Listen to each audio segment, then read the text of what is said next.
Let me ask you something. How many productivity videos have you watched in the last month? How many courses have you started? How many times have you told yourself, this is it, this is when things change? And here you are again, watching another video. I'm not going to promise you some secret formula. There isn't one. But I am going to show you why you keep spinning your wheels, and more importantly, what actually works when you want to build something real. Here's the deal. You already know most of what you need to know. The problem isn't information, it's implementation. And implementation fails because people get sold these extreme, unsustainable approaches that work for maybe 3 weeks before everything collapses. In the next hour, we're going to build a system you can actually maintain, not for 3 weeks, for 3 years, because that's what creates real results.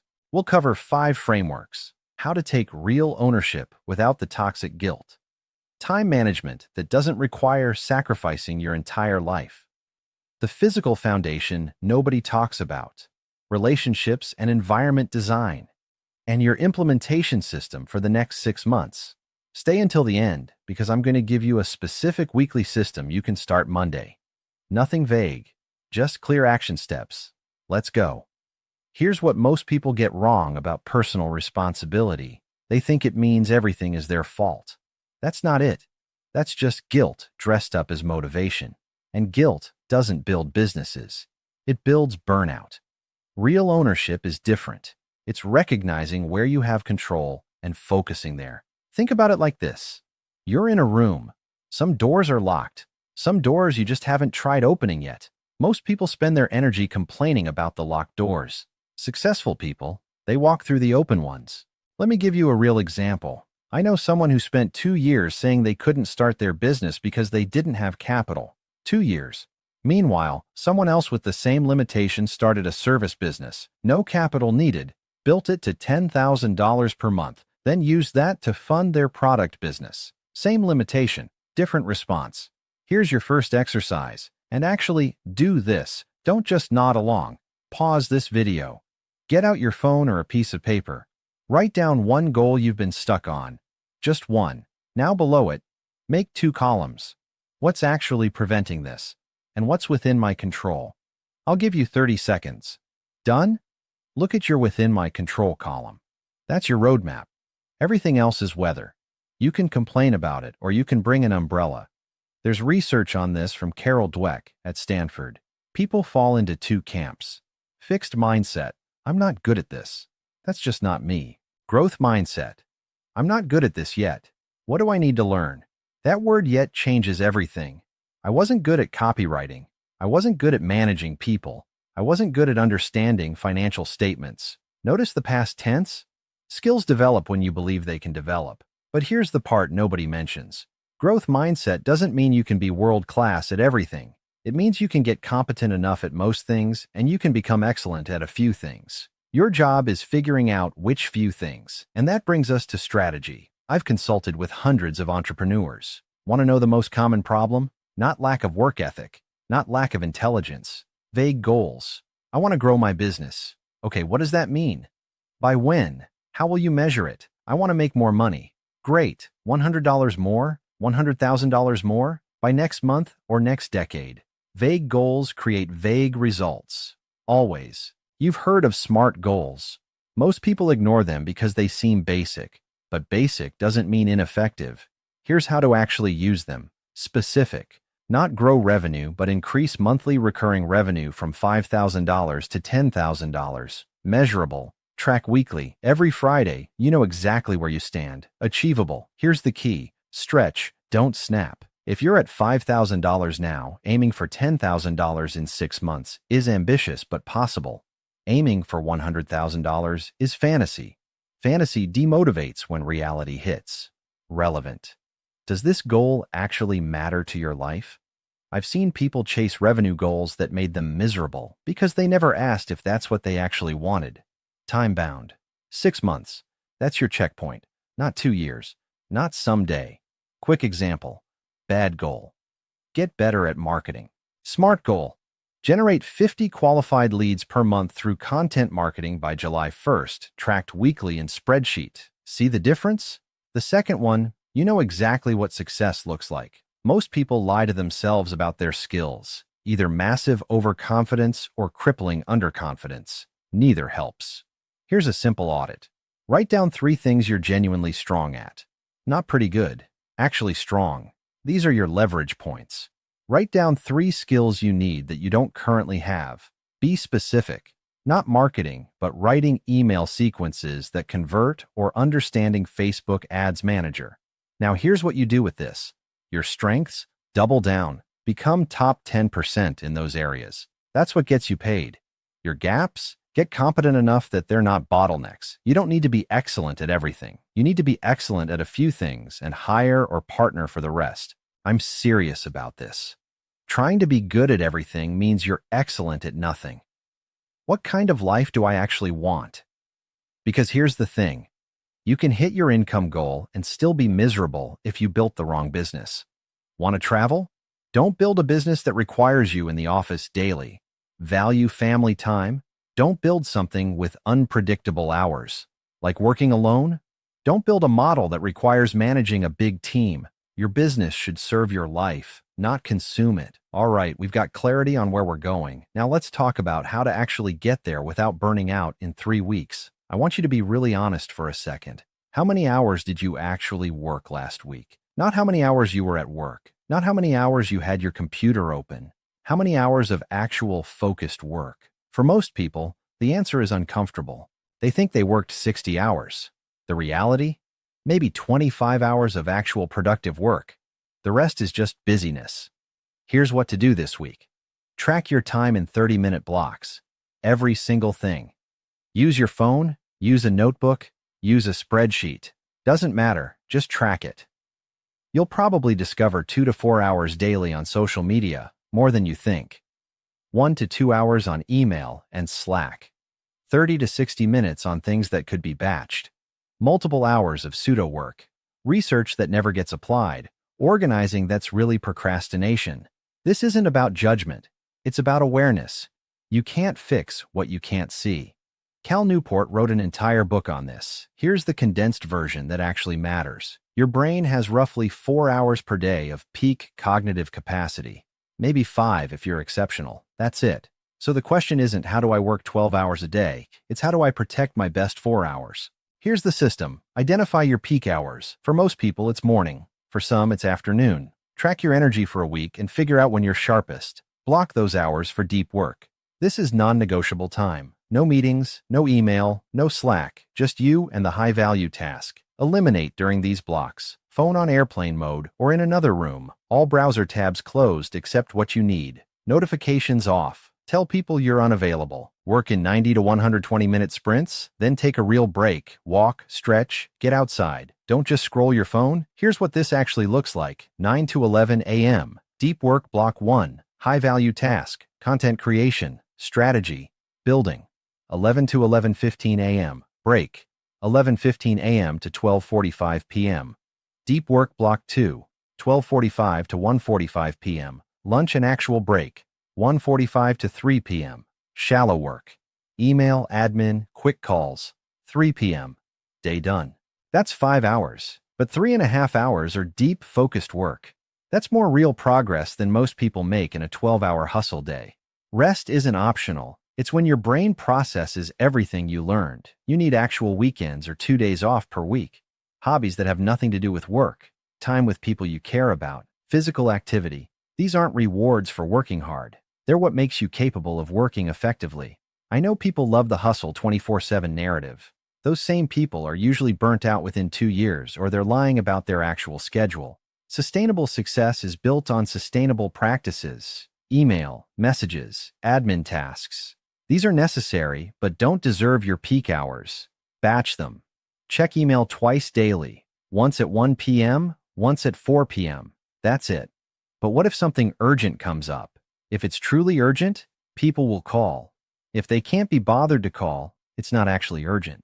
Same with Slack or any other messaging. Set specific times. Let people know when you'll be responsive. The world won't end. Now you can have the best schedule in the world, but if your body's not functioning, none of it matters. Let's fix that. Here's something nobody wants to hear. You can't think your way out of physical dysfunction. Poor sleep? Your decision-making drops by 20 to 30%. You're literally making worse business decisions. Bad nutrition? Energy crashes all afternoon, can't focus, can't do deep work, no exercise, stress hormones elevated, creativity drops, problem solving gets harder. Your body isn't separate from your business. It's the foundation everything else sits on. Matthew Walker, neuroscientist at Berkeley, has done extensive research on this. Here's what matters: 7 to 8 hours, consistently, same sleep and wake time, even on weekends. But I feel fine on 5 to 6 hours. No, you've adapted to chronic impairment. There's a difference. How to actually improve sleep. No screens 1 hour before bed. Yes, including your phone. Room temperature around 65 to 68 degrees Fahrenheit. Complete darkness, blackout curtains or eye mask. No caffeine after 2 p.m. If you can't sleep, get up.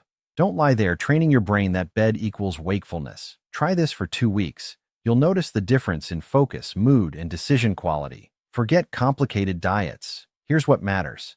Protein with breakfast stabilizes blood sugar, prevents mid-morning crash. Eggs, Greek yogurt, protein shake, whatever works. Whole foods over processed. Not because of toxins or whatever, because processed food spikes and crashes your blood sugar, which crashes your focus. Stay hydrated, 2 to 3 liters of water daily. When you're dehydrated, cognitive performance drops. Simple. Limit sugar, especially during work hours. Sugar crash equals productivity crash. You don't need perfection. You need consistency. 80% adherence to basics beats 20% adherence to the perfect diet. You don't need to be an athlete. You need to move. 30 minutes daily. Walking counts.